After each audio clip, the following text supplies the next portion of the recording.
Hi, I wanted to show you a little tip today if you are having problems with tension on your sewing machine. Just a little different tip than I found on any other YouTube clips that I was looking at. Just a few little suggestions first that you might not have thought of. And I'm going to show you an example first of what I'm talking about.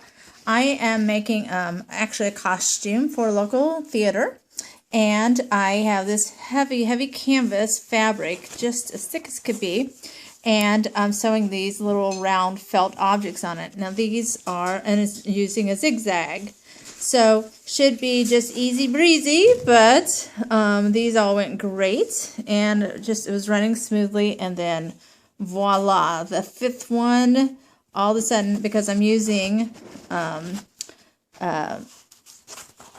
thread from the back side that matches the fabric, and I turn around to the front, and all of a sudden that thread has just popped up, and I was a big fat grrr. I was upset, and I'm sure if you've sewn for very long, you've had an experience like that too. So obviously I'm going to have to rip that out and redo it. So your first option should always be, every sewing machine is going to have a tension bar like this. Mine, I have just a simple Singer. This is a Fashion Mate, and it's a model 5500. But it really doesn't matter what kind of sewing machine you have. You're going to have your tension bar on this, and it goes from 5, and I'll zoom in here a little bit. That should be the normal setting for any sewing machine, and I've got mine back to normal, so I'm not going to adjust it. But if you want a looser setting, you're going to turn that back and just move it a small little amount at a time, and if you roll it back closer to 4, that's going to get you a looser stitch. If you move it up closer to a 6, that's going to be a tighter stitch.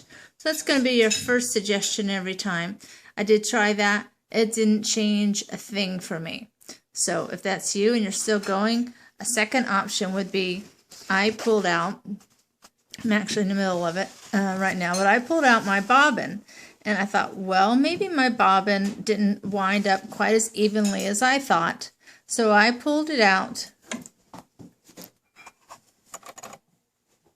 And I did this, looked at it, and I pulled it all the way out, and I said, well, did it wind evenly when I was winding the bobbin up?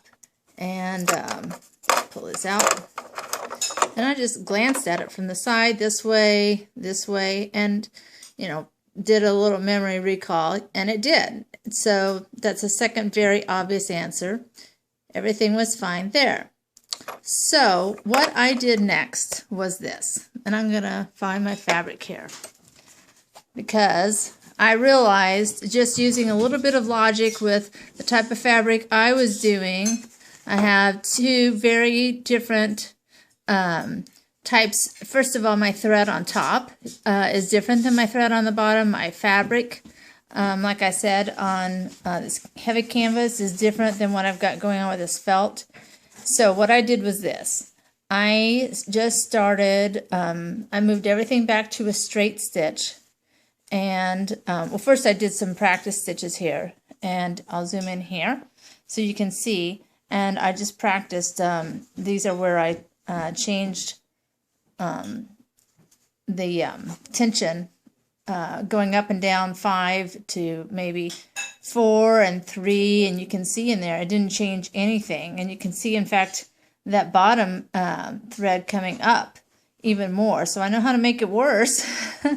And eventually what I did was I just took it to a straight stitch, and I just practiced doing straight stitches over and over. And what I found was that my tension just reset itself, and that's really what it needed. And because I have such a change in the weight of the fabric, and that would be true if maybe you're doing, and I'm about to do this, a lining that's going to be much lighter weight when I go to sew the back to this heavy canvas fabric. I think it just needed to reset itself. So that's a suggestion I found that I just didn't see on any other YouTube fabric. So I'm just going to keep a little scrap of fabric here, and I just, as I said, I just did some stitching up and down and up and down and the tension just naturally reset itself back to course. And once I felt like it looked nice and neat looking over here, as opposed to over here where you can see it was very tight, pulled itself up. So once I got it back to normal, I did some zigzag stitches, made sure everything looked nice the way it should look, and I went back to sewing again and got back over here, and there they're great again. Hope that helps.